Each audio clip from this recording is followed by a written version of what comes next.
Senator Siewert. Thank you, Madam Acting Deputy Chair. Of course I rise to take note of the Minister's response and I seek leave to do so. Is leave granted? Leave is granted. Senator Siewert. Thank you, Madam Acting Deputy President. I must say I'm extremely disappointed with the Minister's response to the resolution of the Senate, which of course called on him to review with a view to terminating the exemption of the shark cull from the Environmental Protection and Biodiversity Conservation Act. This is having a huge impact on the sharks in Western Australia. The Minister for the Environment has a responsibility to look after the great white shark because it is listed as a vulnerable species under the Environmental Protection and Biodiversity Conservation Act. He also has a broader responsibility to protect the environment in Australia. He made an extremely political decision to exempt the shark cull under what he calls, trying to imply that it was an emergency, because exemptions under the Environmental Protection Act are used for emergencies. They're not used for political purposes so they can give Premier Barnett a leave pass to put in drum lines that are indiscriminately taking sharks off the Western Australian coast. It is not based on science. It is based on the fact that the Premier wanted to get a bit of a bounce in the popularity polls. He made a mistake, of course, because he misread Western Australians' love for the marine environment and, in fact, love for sharks. When you get nearly over 7,000 people on the beach in the middle of summer in Cottesloe showing the Premier just how much they think of sharks and how much they deplore his approach to killing sharks, maybe the Premier should be rethinking and actually looking at his responsibility to protect our marine environment and listen to West Australians who say they love their marine environment. These are the West Australians who show unwavering support for marine protected areas, who through their public pressure, managed to ensure that the beautiful Ningaloo marine area was not desecrated by a resort all those years ago. They have time and time again demonstrated their love for the marine environment and once again are saying to the Premier, do not destroy our sharks. The letter that we get from the Minister for the Environment basically says, well, the West Australian government hasn't broken the conditions on which the exemption was granted, because what he did was, and it's quite plain, they didn't assess the conditions at all before they granted the exemption. They just rubber-stamped that and sent it through. But it is quite plain that the program is, in fact, breaching those conditions because the program is not minimising the impact on undersized sharks for a start. The hooks they are using are indiscriminately catching various size sharks. Even in the letter that when we finally do get information tabled from the West Australian government relayed to the federal government, we know that 66 sharks have been taken. We know that 49 were undersized. I must say this information is now nearly 2 weeks old, and we know very well from the tweets that come out from the Surf Lifesaving WA when sharks are released that many more sharks have been taken since then. Of course, the public of Western Australia don't know how many sharks have been taken, and we don't know how many of those undersized sharks that have eventually been released, 40, this is of those reported, that have survived, because there's anecdotal evidence, and we have to go to that because there's no monitoring by independent monitors or observers of this flawed policy. We don't know how many are dying, but the anecdotal evidence suggests that many of them won't, because of the hooks the federal government chose to agree to.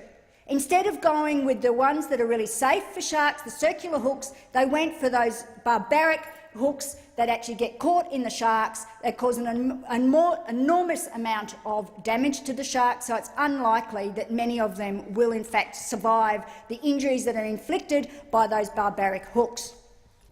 So the government is clearly unwilling to look at those conditions and acknowledge that in fact there has been environmental impacts of this policy. In fact, you would think that the government would acknowledge, or is acknowledging, the environmental damage, because, lo and behold, today the Federal Minister for the Environment has said that if the West Australian government, and it's a bit unclear whether they have yet applied for an extension of this barbaric policy, but if the West Australian government does apply to extend it beyond the current exemption of the 30th of April, he will subject it to a full environmental assessment. So, of course, that is an acknowledgement that this program will and does have an environmental impact. This minister should never have agreed to allow this exemption. It is having an environmental impact. It always was going to have an environmental impact. It's having an impact on the species that he is supposed to be protecting, great white sharks. And also, the information that he tables notes that at least 2 mako sharks have been taken. Now, those mako sharks are covered by the Environmental Protection and Biodiversity Conservation Act because they are migratory species. In a further response from the Minister for the Environment to the EDO solicitor in New South Wales, the minister tries to write off his obligations to protect the mako sharks by saying that he doesn't have that many obligations under that convention, and that they've met their international obligations in regards to the mako sharks, as it participated in negotiations for and in 2011 became a signatory to the Memorandum of Understanding on the conservation of migratory species developed under the convention. And therefore, that basically by participating in those negotiations, he has very little responsibilities for those mako sharks. He is the Minister for the Environment. He is charged with protecting the marine environment. And of course, yesterday also we had Prime Minister Abbott saying that he supports the cull and that in fact he wants to go and surf in Western Australia. Absolutely appalling approach to our marine environment. Appalling approach.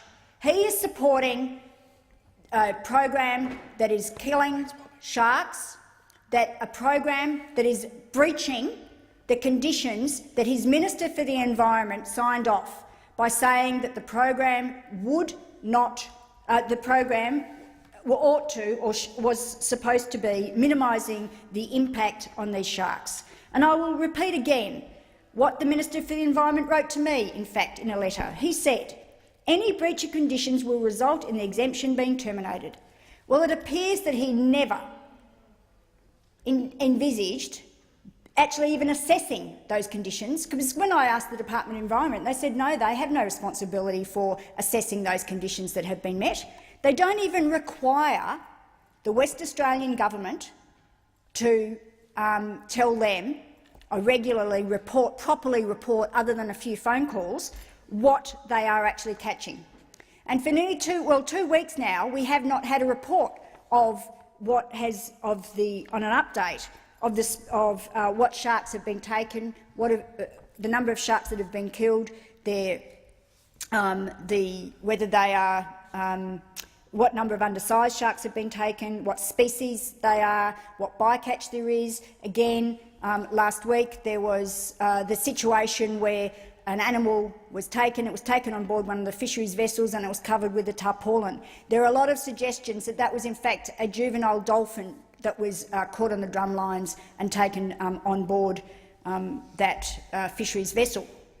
Because there's no independent observers on those vessels, we don't know. And quite frankly, I don't believe the government when they say it's all okay here, there's nothing to show. Well, in that case, why do they bother covering it with a tarpaulin? Why did they hide it from the vessels and from the activists that are trying to do the public service and actually report back on what's being taken? And also, of course, the media are following as well. They couldn't tell what was under that tarpaulin. If there's nothing to hide, come out and show what was under that tarpaulin. The contractor who's taking the sharks in the southwest is not measuring the sharks that are taken. And again, thanks to the work of community activists, unfortunately the most distressing video coverage or photos came out last week of how tiger sharks that were too damaged to release were treated with being stabbed in the head. Just appalling. It is having a environmental impact on the marine environment. It's slaughtering sharks. Thank you, Senator Siewert.